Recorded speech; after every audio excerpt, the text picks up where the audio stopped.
Hey, on my Traveling podcast today, I'm lucky to have Anthony Watson. How are you today, Anthony? Hey, I'm good. How are you? Thanks for having me. Appreciate the time. Anthony is a skeleton racer. I just like saying that out loud, actually. Skeleton racer. Yeah, I never really know what to tell people when they ask me what kind of athlete I am. Normally, we just leave it at skeleton athlete, but then when people ask us to elaborate, that's when they start changing the name. So I'll go with skeleton racer. All right. It's a sliding sport. It's a winter sport. And you represented the country of Jamaica in the 2018 Winter Olympics, so that had to be pretty awesome for you, huh? No, it was a once-in-a-lifetime opportunity that I'm training really hard and hope I get the chance to do again. Where's the next Winter Olympics going to be at? Well, if the coronavirus, dissipates, then it'll be in Beijing, China. Wow, okay. Hopefully it'll be gone by then. Yeah, hopefully. I mean, you never know. Yeah, true that. Maybe you'll catch me running around with a face mask. You'd probably be doing that anyways. I'm heading to Japan in a few weeks. I'm getting ready for my face mask. Oh, that is exciting. I was like, that's one place I've never been to that I'm kind of on the fence about it. Do I want to go there, or am I just content with exploring the country through photos? Everybody's told me that Tokyo is, and we're going to go to Tokyo and Kyoto, and everyone's been super high on it, so we're pretty excited. Oh, it's, of course. I mean, like, if you're going to go anywhere in the world, I mean, like, it's the New York City version, it's the Japanese version of New York City. On crack, from what I've been told and what I've seen. Well, no, I live in California, and we have a population of 36 million people, which is more than the country of Canada. And then I look up Tokyo. Tokyo has a population of 38 million. The city. Oh yeah. Mm-hmm. I'm like, oh, okay, that's going to be interesting. That and that is because of that reason. I like, skeleton is kind of any athlete that says that they're all about their personal space who's done bobsled or skeleton. You can basically look them in the face and tell them that they're lying because we've all at some point in the beginning of our career, towards the end of our careers, because it's such a high costly sport, that there have been times where, 10, 11 of us have all shared like a 1-bedroom studio apartment literally to like cut down on costs. Well, yeah, I mean, you do what you have to. Oh, yeah, totally. With all that extra big money that you make in bobsled and skeleton. Oh, yeah, I was like, if you ever find out where it is and how to get it, please let me know. That's, my favorite winter sport, almost embarrassingly, is curling. It's something I've always wanted to try. I don't know why. You are not the first person to say that. Like, I've gone and like seen so many people literally like, when I was at the Olympics, I went to a curling event. I became friends and met the coach and the coordinator for Team USA's men's second curling team when the USA men won gold. And so we were out to dinner. He was like, "Hey, you like curling?" I was like, I just said, yeah, but I mean, like, I don't really know much about it. I was like, yeah, it's pretty awesome. And he's just like, well, here, I'll get you tickets. And I mean, like, when, being there is like a whole different environment because unless you know anything about the sport, you're kind of lost. So I was sitting there watching 4 different games go on at the same time and then like having to watch on the big screen. And then everybody at the right moment was like all getting up and screaming whenever, what do they call them? The rock or the stone. Yeah. I mean, like, I'm getting exposed now. There it is. I hope the people that gave me the tickets aren't listening. But, watching people literally do all these kinds of things, screaming sweep in different languages and all that kind of stuff was pretty intense. So I stayed for about a good almost 3 hours and then took a bus back to the Olympic Village. But it was pretty wild, and it's pretty fun to try recreationally. There's a curling club in Philadelphia, not far from me, where I live in Jersey, that a friend of mine is a regular member at. So I was like, it's pretty awesome. We don't have a lot of curling clubs in Los Angeles, so I don't know where I'm going to get in on one of those. I was like, you guys, I think the only thing cool that you guys have out there temperature-wise is just like, what, the air conditioning? Hey, all I know is, and I tell my buddy who's born and raised in Toronto, Canada, I tell him I live in California, the home of hockey. Mm-hmm. I go, we got the Kings, we got the Ducks, we got the Sharks. We got more Stanley Cups than Toronto. Come on, get out of here. You guys, the state of California has almost, they have a large stake of like all professional sports. Like you guys have the 49ers, you have the Chargers, you have the Rams, and you have... we used to have the Raiders. Used to have the Raiders, yeah. And then you guys have the Padres, you have the Giants, you have the Dodgers, the Angels, Yep. and then then hockey teams, and then when it comes, I mean, like I'm a huge soccer fan, so I mean, like you guys only have the Los Angeles soccer club. Well, we had the Galaxy, and then we had the Chivas. Oh, yeah, the Galaxy, yeah. So I mean, like you guys in Texas, yeah, and Florida are the three major like moguls when it comes to like sports organizations. It's because you can do it year round. Oh yeah, I mean that's. I mean, like for a state like yours, you guys have sports constantly from January till January. Well, that's like I know for almost a certainty that we're the hub of girls softball, and a lot of because every time I watch like a softball team or whatever, I'm like they're all from California, they're all from Orange County, and where you can play year round. Yeah. Orange County breeds a lot of good athletes. Yeah, that's true. Oh, and we got a lot of people here too. So, how that helps too. for people that don't know what skeleton is, if I had to do a sliding sport, that's the one I would want to do. Other than the fact that I crashed head first, that would suck. But well, it is the safest. But like whenever you do crash, like God forbid that you do, but like it's the safest sport. You're 3 inches off the ice. Luge is about a foot off the ice, and bobsled, if you tip over in that thing, you have 600 pounds of carbon fiber and steel, like literally coming down on your neck and head. And then, but skeleton, like your shoulders, your hips, like they get banged up the most. Like your ankles, legs, and like everything else, that's what takes like a brunt of the beating. Like your head actually is like the safest thing there, unless you go like sideways and then smack head first into a wall. Like I've hit my head pretty hard semi times, but for the most part, it's just like it's not even something that I worry about much anymore. Because it's like like I said, it's like your shoulders, your wrists, your arms, your elbows, like things that like actually like hit walls when you're coming off of a turn wrong. That's what takes the brunt of all of that. Which doesn't make it sound any easier, but it's definitely like way fewer concussions. Only like if you have what's called an 81, and an 81 is when you crash and you literally separate from your sled. That's like when you're like, getting airborne, and you're from California. That's when people, I got when they hit a curve the wrong way, the curve goes from being a curve to a half pipe. It just launches people.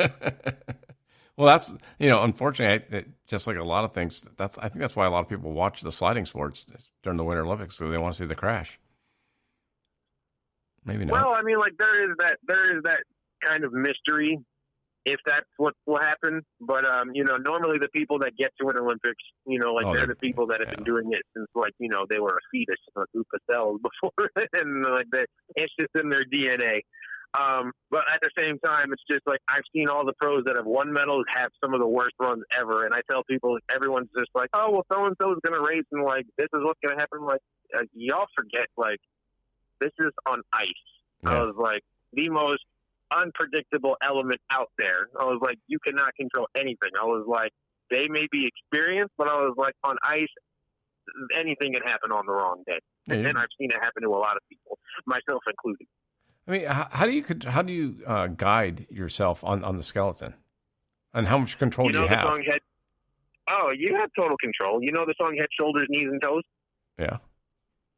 It's literally how you steer. So in straightaways, you literally like tilt your head to the left to the right, and it's like an udder. It kind of like, with all the wind coming at you, because you're going like, gotcha. 70, 80 miles per hour.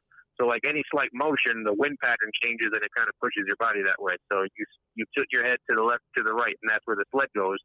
When you go into curves, you use your shoulders to like make sure you don't climb so high, and then you use it to help you get off the curve. And then when you're in double pressure curves, when you see an athlete go up and then fall down and then get picked up again, you use your knees and your shoulders. And then in emergency steers, Like when you're headed for a wall and you need the sled to just go the opposite direction, you drop a toe and then it makes the sled go the opposite direction. So, kind of like you're doing like a Macarena kind of dance on this, piece of carbon fiber and steel.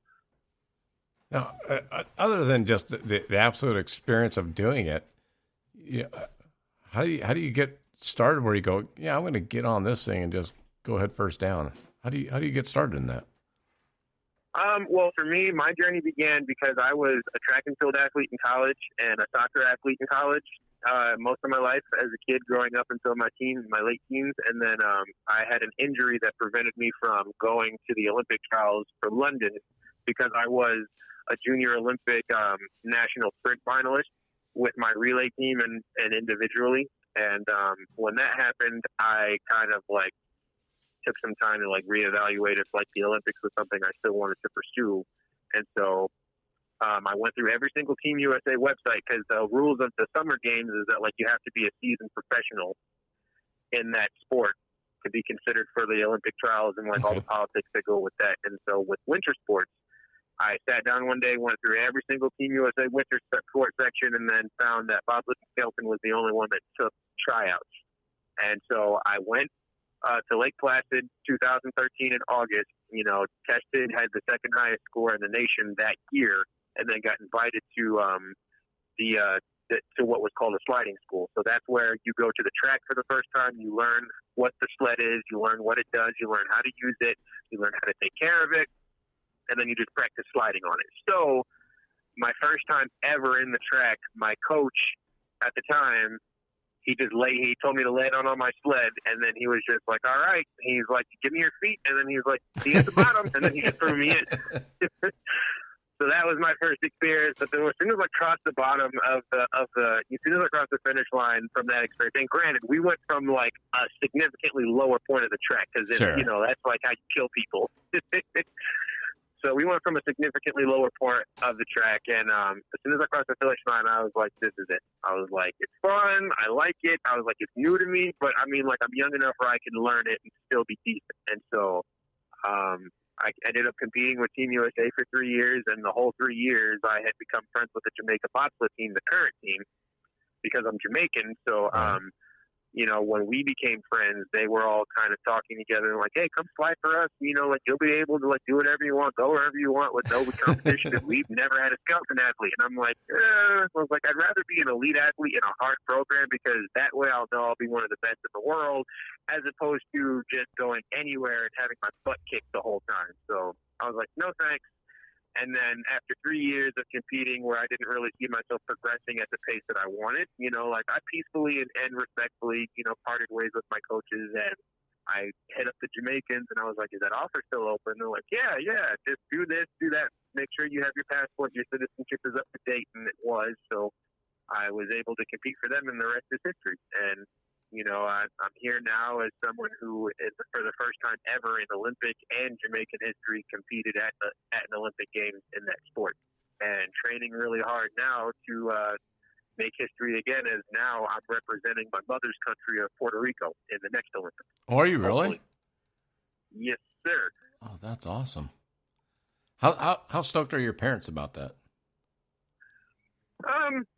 Well, they're a lot more stoked now for me than when I first told them what I wanted to do. They were like, you want to do what? They're like, go finish your degree at school, go get a job, do this, do that. It's this is just crazy. But, they're happy for me. They've been there through the worst moments that I've had. They've been there through every, good moment that I've had. They've been my foundation through this whole thing. And so it wasn't so much them being like, oh, go make history and do this. And they weren't the ones to change my mind. When I told my dad I wanted to compete for his country, he was like, he's like, stay with the home team, be patriotic. And then, when I told him I had a chance to do this, that's when he became more open to it. And then when I made history, it was a proud moment because my dad flew halfway around the world, his first time out of the country ever since immigrating to the United States from Jamaica as a teenager. So his first trip outside of the United States was to come and watch me compete at the Olympics, years later. And my whole Olympic dream began with my dad. You know, I remember being 6 years old watching Michael Johnson run track and field and telling my dad that I wanted to do that someday. And, you know, the ins and outs of like life and circumstances, you know, kind of clouded my judgment, or like, you know, brought like a lot of doubt into the picture. But he's always been someone, he and my mom and my siblings, you know, have always been individuals that have kept me grounded and, you know, goal oriented. And it was a big moment for me when I was able to tell them, you know, hey, I got the phone call, you know, I'm going to the Olympics. And to see all of that come to pass was something that I am training like a bat out of hell to make happen again. Oh, yeah. You got, what, about a year and a half?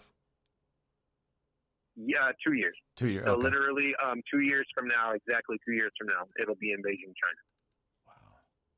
Wow. What goes involved into, you know, representing? Obviously, it's not a money sport, no matter who you are. Yeah. And then coming from two countries that are like, sure, you want to do that? Good luck. You know, let us know how it works. I mean, are they supporting you, or is it just like GoFundMe kind of thing?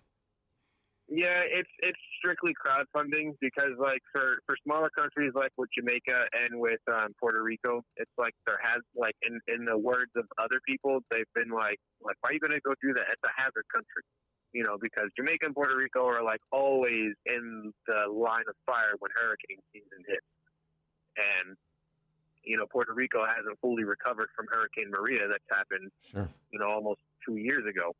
And so it's definitely hard. You know, it was hard as a U.S. athlete to get people like, you know, to commit and like sponsor and like donate and like help you achieve things. It's even harder to come to a poor country or to a third world country that literally has almost zero to nothing and like convince them that, you know, the same thing. And, you know, like I live in the United States. So, I mean, like, you know, when I come to people, it's cool. People are just like, oh, wow, you're an Olympian. What country? And like, you know, the minute I say I'm not competing for Team USA, that's when it becomes even harder. But, I gotcha. You know, I take it a day at a time. You know, the one thing, you know, and I used to stress out and worry about like every aspect of it, but I mean, like now I just take it a day at a time, and the only thing I worry about is what I can control. That's my training, you know, that's my reaction to like, you know, good news, bad news, and that's the effort that I bring to every task that I put in. And, you know, but for most Olympians that aren't supported, you know, we're tasked with training ourselves, you know, funding ourselves, and like doing the best that we can, which can be difficult, you know, because you want to work to support your, you know, like your training schedule, pay for your coaching, pay for a gym, you know, your training suffers because in order for you to do that, you have to work.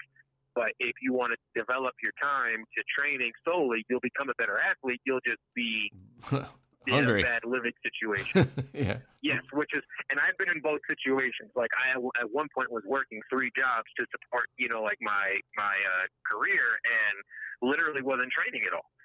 And so then I made the choice to cut all ties from working and to just focus on being an athlete. And I was putting up phenomenal numbers, but, you know, it was to the point where, you know, I had no working phone. I had no way to contact people. And like in certain cases, I had no place to sleep. So, you know, and all of this before and after the Olympics. So it's like, you know, everyone's journey is different. But a friend of mine gave me some of the best advice that I give people now. And he's like, if you think that the Olympics is supposed to be a financial payout, you're here for the wrong reason. Yeah, absolutely. He said it's supposed to change you internally. It's supposed to change you on how you think about yourself, how you view life in the world, and your approach to it. And he's like, that's what this is for. And that's why it means so much to a lot of people, because of what they sacrifice and give up, not by what they give, not by what they get. It's about what they give, and what you've given to get here. He's like, that should be enough for you, man. And, you know, like that changed my perspective on it, you know, ever since. And, you know, like now every day when I go in there, you know, I don't think about nothing. I don't know nobody. I'm all about my training. And, you know, like for the 4 or 5 hours that I'm busy a day doing it, it's just like, that's all that matters. That's all I see. That's all that exists, because, you know, I know that there are other people out there working just as hard, if not harder. So I push myself, you know, and I've had some injuries and, you know, like had a lot of things that have been, you know, caused things to have a setback. But at the end of the day, it's just like, it's difficult, but it ain't easy, because if it were easy, everyone would be an Olympian, And I mean, like, to be a part of a small community of elite athletes in the world for forever, immortalized in Olympic history, it's like, it means a lot, but it goes deeper than that for me. It's all about like what the impact I can have outside of the sport and outside of and off the ice, in my community, in my social circles, in my social groups on social media, and the impact that I can give people from there. Well, growing up, I mean, I did a little research on you, and the reason I was really excited to talk to you is we have a similar history in the sense of sports kind of saved me. My dad moved a lot, and so all of a sudden it was like in the middle of fifth grade we moved states, and then middle of high school he's like, oh, we're moving over here now, different high school, different friends, and sports brought me, because I wasn't a big guy, but I played football and I wrestled, and so as soon as I joined the sports, all of a sudden I had my tribe, my group of people, and I stopped getting bullied, I stopped getting picked on, and sports kind of did that for me. And it seems like it's the same, even with the Olympic athlete stuff, I can't even imagine. You know what I mean? It's like, that's different level. Well, for us, that's family. Yeah. So essentially, I'm not sure what referencing you are. Was that the interview that I did with the Philadelphia Union, the pro soccer team? Because they were asking, like, so essentially sports saved you. I was like, yeah, it basically did. I was someone like was bullied and picked on for literally everything, and felt like I had no place anywhere until I was a part of a team, and everyone looked out for each other. But like in with Olympic sports and the people that you spend your essentially a good majority of your life with, those people become your family. So I've become closer to some of the athletes on the road than some of my own extended family, because it's like, you spend months on the road and you see the same people all the time, and it's like, you guys, everyone bonds. And, it makes saying goodbye at the end of the season hard, but it also makes the off season and the beginning of season exciting, because you're just counting on the days to when you get to see people. But I feel the same way. It's like my life just feels like it's been in one big pause, resume kind of lifestyle, because it's like, I live here at home, but then I leave for months, and then when I come back, I pick up from where I left off, but everyone's lives have moved and progressed way past me. And so I'm like playing catch up, and then like, I'm missing my friends on the road, and then like when I'm on the road, I'm missing my family and my friends, and it's kind of like, so it makes things, it makes an ordinary life a little bit difficult, but it's worth it. Because all the time and energy that I'm putting out to like be a good athlete, I've got friends that I've become super close with that are helping me become what I want to be. So it definitely feels like the impact of that is definitely a lot more than I would say like anything else, but only because it's like you come from people from different religions, backgrounds, ethnic cultures, and, different parts of the world, and it's a chance to learn and explore, and like, I may never be in these countries ever, but, like I get to be there through the stories and experiences that I share with these people that have become now lifelong friends. So that's definitely like the big thing that I feel like it has the biggest impact on me in that aspect. Well, and I can tell you, business, I'm the same way now. When you work at a company for a long time, you end up being around the people you work with more than you are with your own family sometimes. If you spend 10, 12 hours a day. And now, as an outside sales rep, I end up calling other reps that I know, because I go, hey, what are you doing now? Driving for the next 3 hours. And they're like, me too. Okay, let's talk, And we'll just talk about family, dogs, pets, whatever, And yeah, that's how you get all the aunts and uncles who are never related to you. They become family to your family. Yeah, and it's all of a sudden you're like, and then you see him and you're like, hey, what's going on? It's a little camaraderie, but I think I think that comes from, I don't know. I think a lot of people play sports, and that's the one thing I always appreciate about sports is that teamwork. So. No, always. It's the best thing to do. I mean, like, I compete in a solo sport, but, it's a community. And I mean, like, it's fun doing things collectively. There's support, there's motivation, there's inspiration. There's friendly rivalries. Because I mean, like there are days that like I have some of my best friends like we're laughing 1 minute, but as soon as we get to the track, it's just like, all right, I'm gonna kick your ass today. Yeah, it's just exactly. good, go for it. You could try, and that kind of stuff. But it's all in good fun. How much? I kind of know a little bit. There's not a lot of tracks that you can practice on. Lake Placid is probably the only one that I know of in North America, unless there's one in Canada. But I mean, how do you practice skeleton? There's 16 tracks in the world, so Canada has 2. Okay. Technically, right now they only have 1 because one they blew up to rebuild it. But in the U.S., there's Lake Placid, then there's Salt Lake City, where the 2002 Olympics took place. Sure. And then there's one in Vancouver where the 2010 games took place, and then one in Calgary where the 1988 Olympics took place. And that's actually where the Jamaica bobsled team made their Olympic debut. So then Europe has a lot, and then Korea has one because that's the Olympics that I competed in. Japan has one, but no one's ever slid on that for so long that now they've just kind of shut the track down. And then the 2006 Olympics of Torino, that track is now closed, and it's kind of just like I don't even know what you call it, a landmark. Yeah. Yeah. Okay. But so like when preseason starts like September, October, and like the first track to always open in the beginning of the year is Lillehammer. That's in Norway. Yeah. So a lot of like the luge athletes, like I know that Team GB, the Brits, they're always there. That's technically considered their home track because they spend all their free time there. They send all of their new athletes there to slide for months on end, and then they just take that. The Germans, they have 4 tracks. So the Germans are one of the most dominant countries in the world just because, like, they have 4 tracks in their own country, and, like, they have chances to, like, groom athletes all over the place. And, so September to October is preseason. So you get about, in that time frame, about 3.5, almost 4 weeks, like 2 weeks, 1 month, 2 weeks the next month of just sliding just to get your bearings. Then November is normally the first race.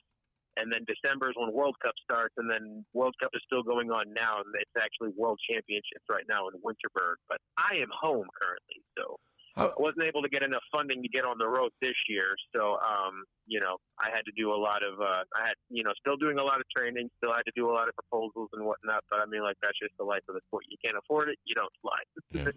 And because everyone, the misconception is just like everyone's like, so how much money do you make? I was like, nothing. I was like, kind of backwards. I was like, if I want to compete, I have to pay to compete. And I was like, the day that I can't is the day that I stop. But I said, everyone's telling me to retire. Like, you got your Olympics, let us get it. You have nothing left to prove. And I'm just like, you guys don't get to tell me when I have to quit. I was like, I'm going to quit when I'm ready to quit. And right now I'm not. So it's just like I'm working on things, getting some things in order, and hopefully we'll be on the – well, not hopefully. I will be on the ice next year. If and when things work out. How much does a sled cost? Or, I don't know what you call it, the skeleton.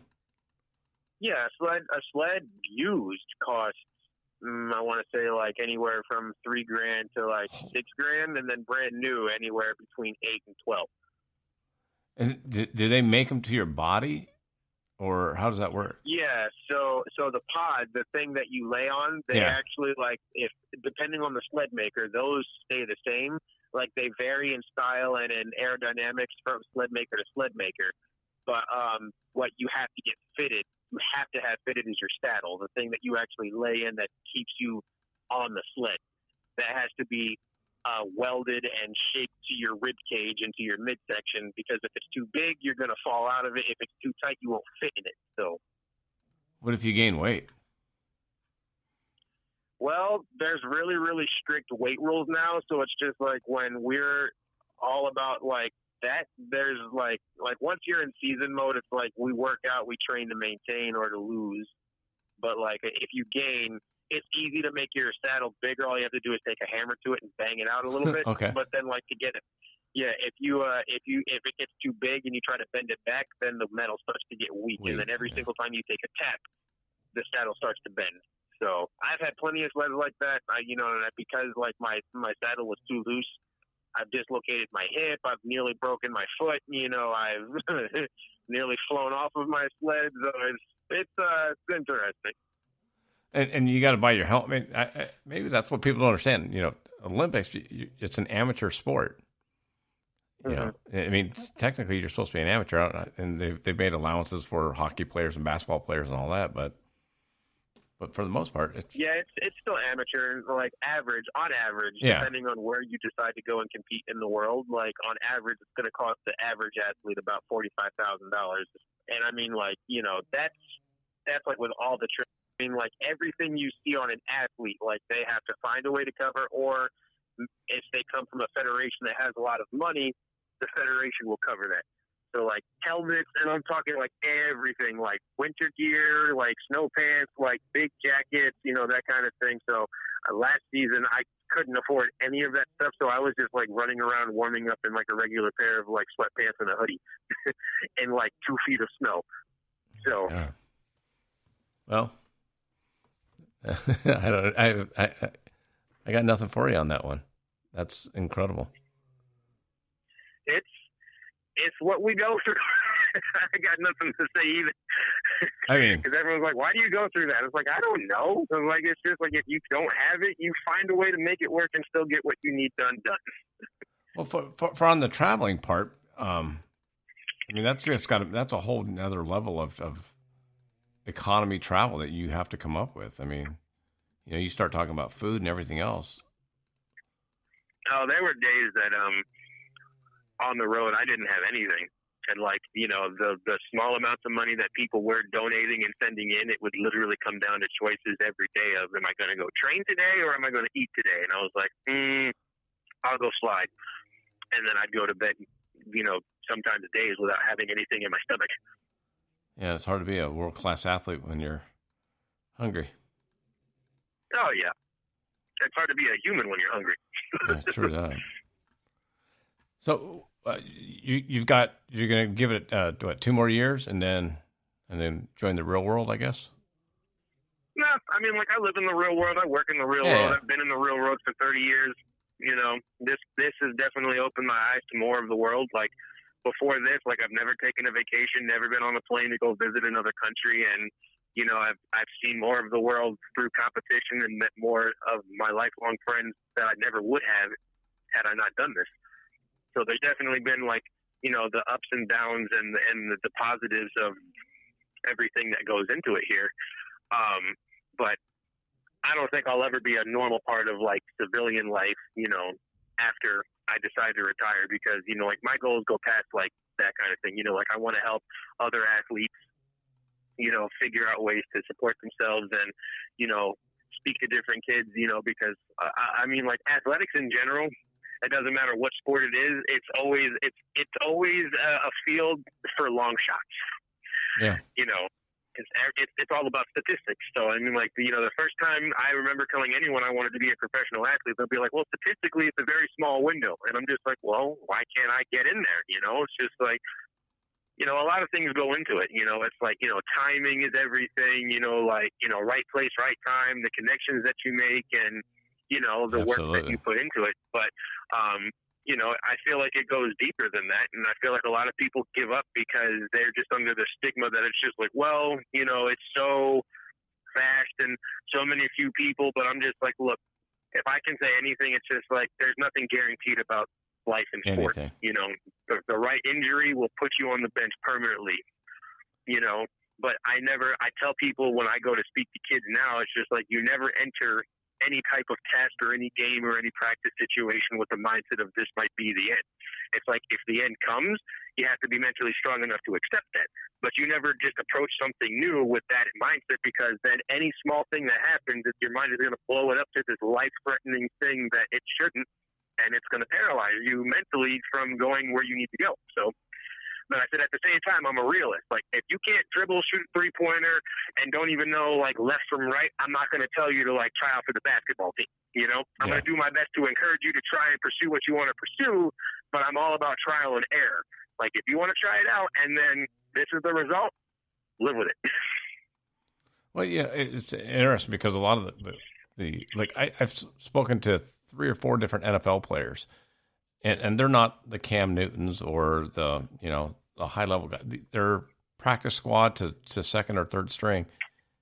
And they, at 26, 27, they're now retired. They've never had a job. And they actually feel like they're behind the 8 ball because their friends that they graduate college with have had 3 or 4 or 5 years of work experience, and now they're going out saying, one guy I talked to, he's never had a job in his whole life. He went from high school being an All-American in high school to All-American captain at North Carolina to playing for the Saints and then playing for the Panthers and then playing for the Seahawks. And now he's 26, 27, retired. No one will hire him, and he's never had a job. So he's going to be struggling just like everybody else. Mm-hmm. So it's just interesting. Yeah, I mean, like, it is. And so, I mean, like, but every story like that is unique in itself, just because a lot of the people that you talk to in those kind of circumstances were the ones that were not hoping that someone would get injured, but they were the ones that needed to be ready just in case someone did.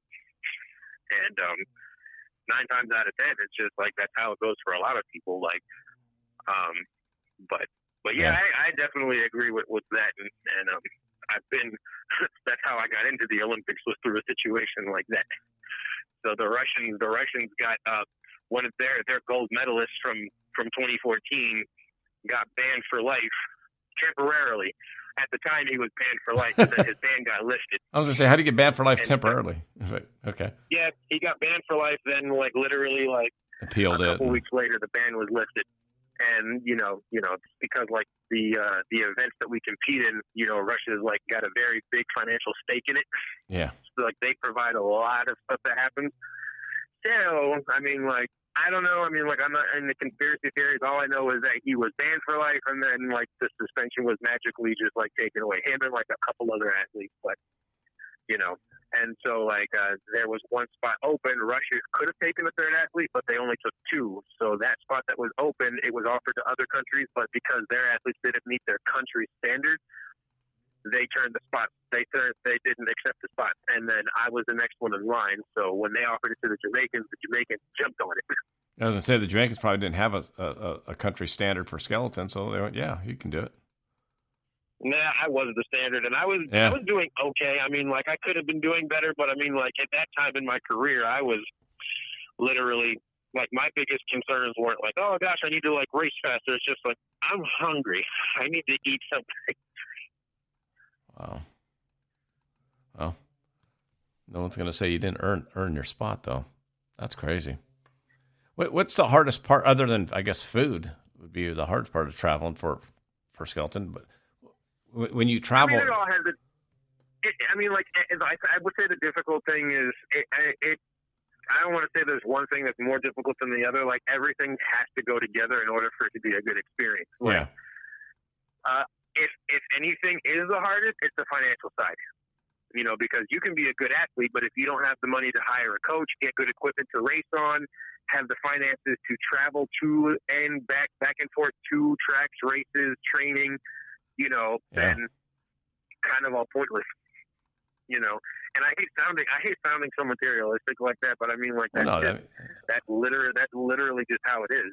Because in amateur sports, you're spending all your time and and dedicating all this other stuff to become better, and doesn't really lead anywhere.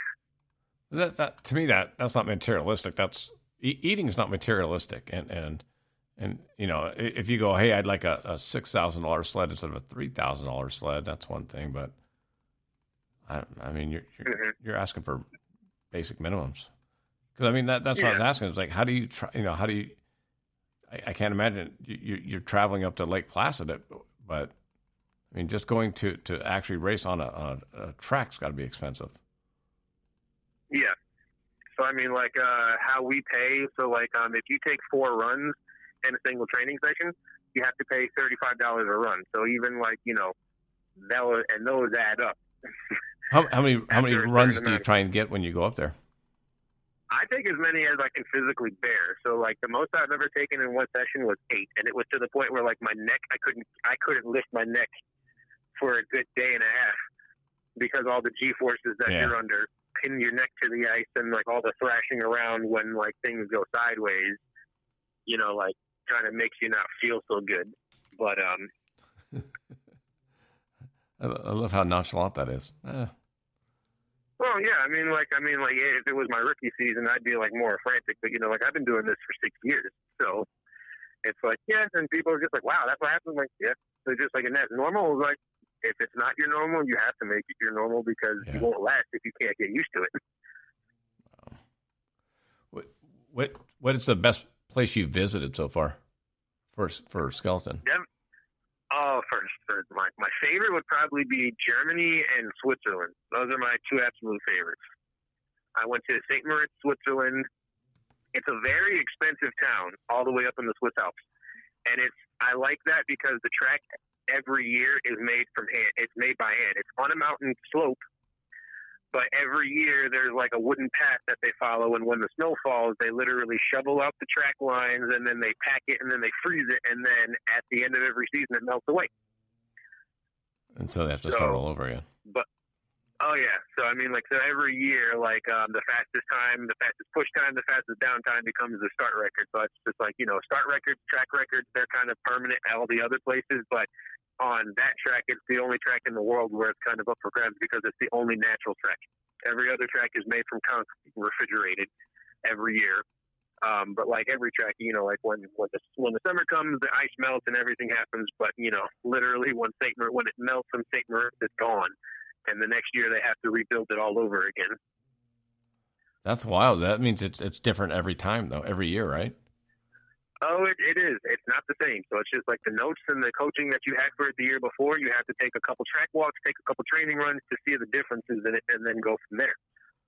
So, and the town is really beautiful. It's up in the mountains. It's like really, really pretty. And, it's like I said, it's Switzerland.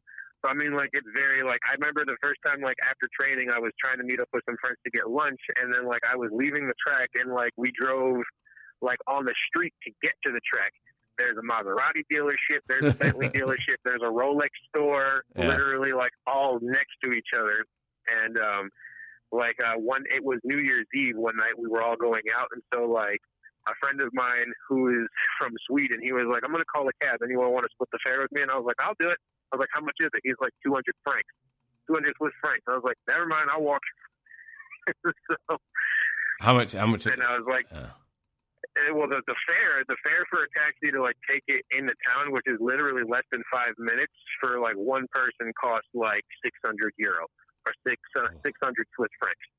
And just to give you an idea how wealthy this town is, Maserati, Lexus, BMW, the high-line cars, the high-line luxury cars of all of these brands, Mercedes, Audi, were the taxis.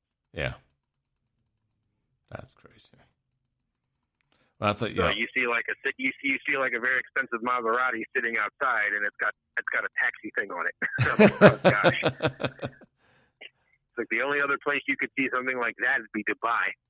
Yeah, I don't know. They're saying that we were looking up because we're going to Tokyo, and we looked up the going from the airport to Tokyo, which we're at Narita, the faraway airport, and it was $280, and I'm like, excuse me?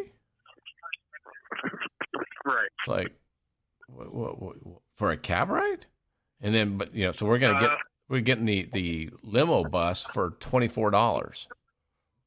Yeah. So it's you travel in a can of sardines out there, but just to save a couple of dollars. Oh, 200. That's I'm like, holy Christ. It's like that, but you're right. I mean, there's just some areas that are more expensive, and it just is what it is. Oh yeah, it amazes me. It makes me more grateful for what I have when I come home. Yeah, right. So, when you travel, how involved do you get as far as diet, jet lag? How bad does that affect you when you're going to Switzerland or Germany or any of these other places? I feel like the jet lag is the worst part, especially if you're going ahead. And so unless you have a good coach that can help you with certain things. So I was always taught that whatever time zone you land in, stay up until bedtime if you get there early, or go to bed and wake up at the start of the day. That's right. The quickest DIY to get through the jet lag is if you just force yourself immediately to get on the sleep schedule of everything. Because when I first went overseas and when I came home from overseas, I was going to bed 2, 3 o'clock in the afternoon, waking up at 4 or 5 and 3 or 4 in the morning, and just being all sorts of messed up.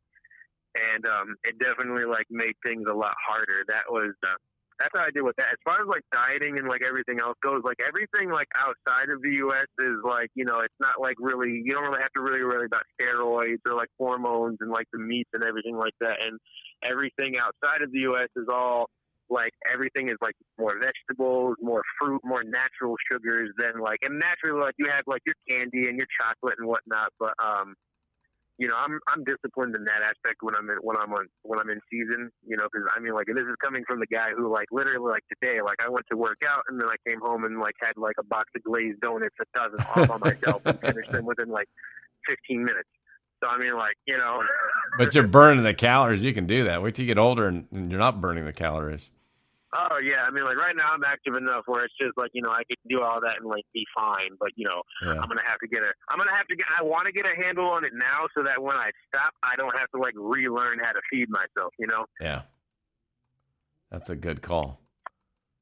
Because I'm telling you, man, once you get older, it's like, what? I used to eat all the bad stuff, and yeah, that's what everyone keeps telling me, and I'm a firm believer that if people are warning you, don't wait for it to happen to like regret not doing it. So I'm doing something about it now. well, you know, both my daughters played sports all the way into college, and when they graduated, I tell them the same thing. I'm like, man, I'm telling you, you know, it's like it's so interesting to see the things that my parents never told me because they didn't know. You know, the knowledge of food and diet and all that wasn't around the way it is now. I mean, you can just Google what's better for you and how much glucosamine you're supposed to have or this or that.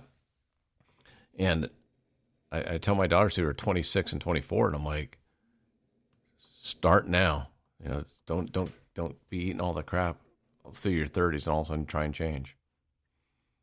Yeah. I was like, you can change, but it's going to be a lot harder. Yeah, and there's no upside to it.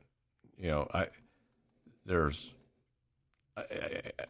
can't even tell you how crazy, you know, 30, 35 years ago, I mean, you just ate food. People didn't, you know, you ate meat, you ate, you know, we were talking about protein and micronutrients, and that just wasn't around. Well, things have changed, you know, like people literally, you know, like I have a huge respect for science. You know, I don't really think it's, I mean, like there are some times when people are just like, well, this is not just like, you can keep that theory to yourself. Yeah. You know, because to me, science and to me, sport is all trial and error. You try and fail until you find what works. And it's the same thing with nutrition, because like in nutrition, working out and everything like that, you know, like universally, like you don't want to have an intake of this or something that makes you, or like do something that's going to wear you out a lot faster. But at the same time, it's just like, I feel like you have to build the right team that will help you find out what works for your body best.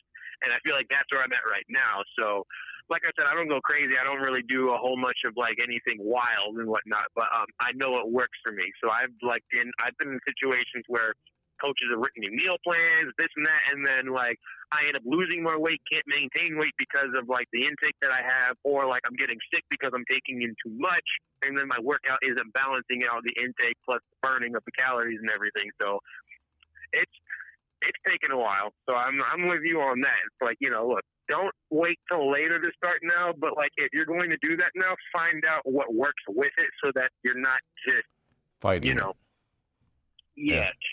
killing yourself slowly. Yeah, and that way you're not fighting it down the road. So, what advice would you give? How many people do you get that go, hey, I've always wanted to do skeleton or bobsled?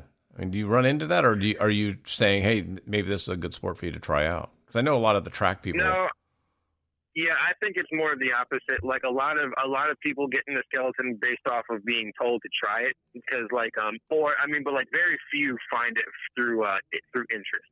Right. I mean, like I know a few of my former teammates found skeleton because they watched it on TV and they wanted to learn how to try it, so they researched how to try it, and then they all came out and tried out for the team. And then other people they found out about it because they knew people, because I come from a track and field background, and a bunch of the people that I know were told about it from someone who told them about it, from someone who told them about it through like a track event. And they're just like, oh, why don't you try this? You know? And so, but yeah, I mean, like no one really comes up to me and they're just like, "Oh, you do skeleton? Are you the skeleton guy?" Like, it's certain places they do, but like for the majority, it's just like I'm like no one really recognizes me because I mean, like I have a helmet on.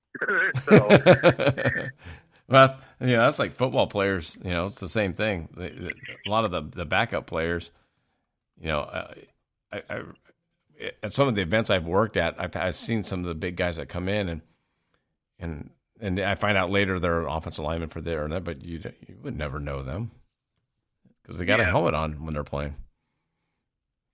Same deal. That's me because like a lot of the colleges and like the schools and like the events that I do where I'm invited to come and speak, I ask them like, how many of you heard of skeleton? And like no one raises their hand. I'm like, tough crowd. No. Well, see, but you're changing that little by little. Wasn't it who was it, Lola Jones, or who was the female? Yeah, Lolo Jones, who did track and field and then came over to bobsled. Yeah, I mean it's. Mm-hmm. It might not be the good press or whatever, but it presses press to a certain extent to get the sports to where you're trying to get sponsorships. I've sat in the same room as Lolo. I've eaten meals with her. When we were both U.S. athletes at the time, and I got nothing bad to say about her. But like with Lolo's reputation and like anyone who knows her, it's just like she's someone that.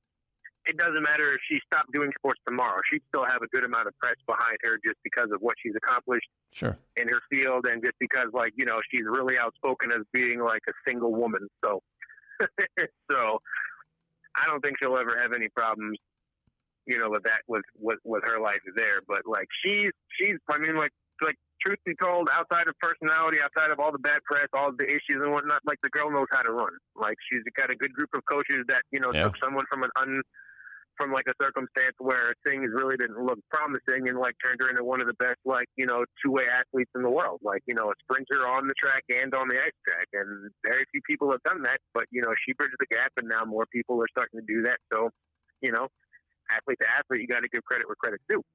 I don't really know her personally, but like anyone, you hear stories, you hear things, but it's just like, I just kind of let it fall on dead ears, because I'm like, I ain't got no personal relationship with her. I don't really care what's being said or what she's saying. It's just like, in that aspect of things, it's like live and let live. Well, yeah, and I don't know.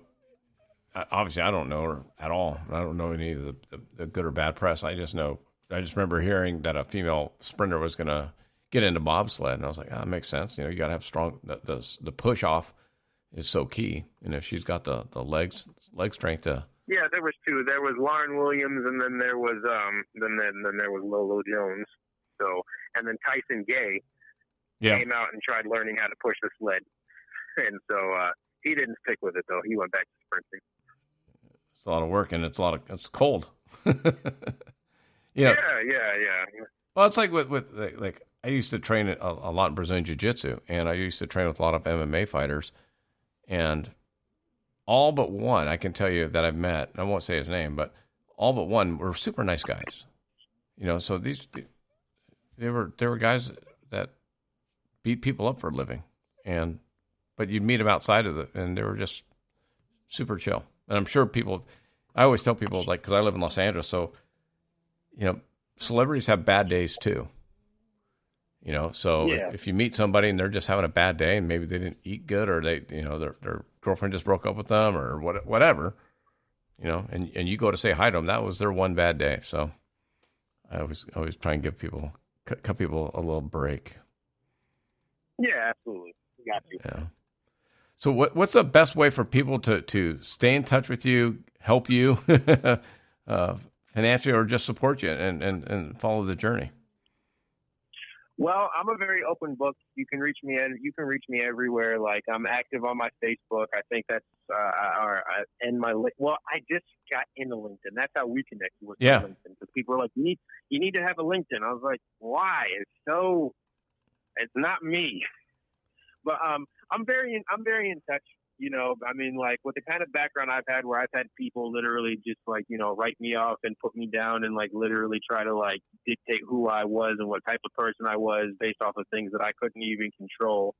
Now that I'm in a position of influence, I'm accessible to everyone. I'm on Instagram. Like anyone who DMs me or reaches out to me on there, it's just like I respond to everybody. Yeah. You know, I have a Twitter, but I'm really not reactive to Twitter or Facebook. You know, a lot of times when I go on there and like start scrolling, I feel like a lot of the entries that start with Dear Diary. I hear you, man.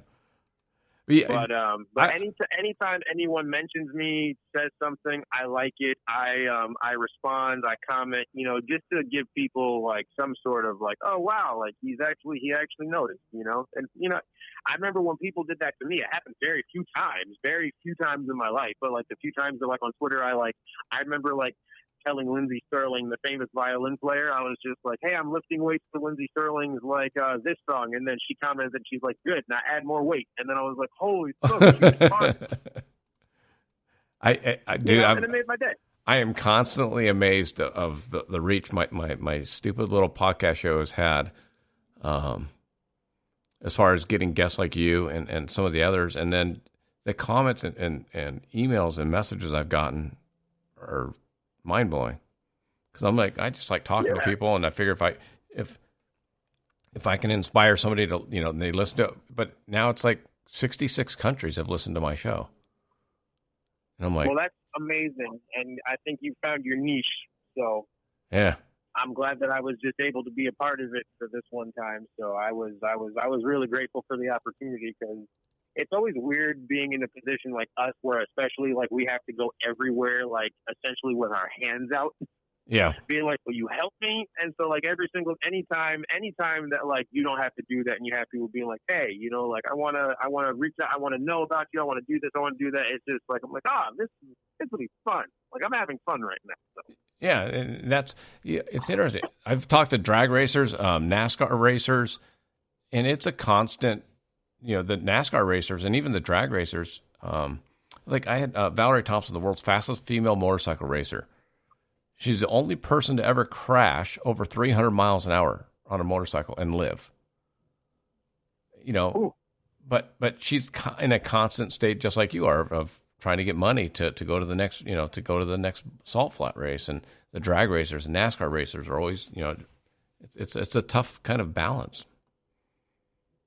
Yeah, it's not easy, but for, you know, like I said, like what means the most to me is like when things do work out, it makes you grateful, because it shows dedication on your part, which for me and some of the hard times that I've recently experienced in the past, you know, it restores your hope in humanity, you know. That there are people out there that, you know, when they hear something, they're moved to like, you know, help. And, you know, at the same time, not so much from my stance where it's just like I'm doing this with the intent of people doing, you know, people carrying the load for me. It's like, no, I take care of what I need to take care of. And, you know, whoever I meet along the way is who I meet along the way. But yeah, and I keep things moving. I keep things moving forward, you know, for the passion and for the love of what I do, you know. And it was something that didn't come right. It was something that didn't come right away, because there was a lot of doubt in the beginning when I was just terrible, you know. Yeah. But I'm sitting here having a conversation with you with someone who literally had every single person telling me that it was impossible.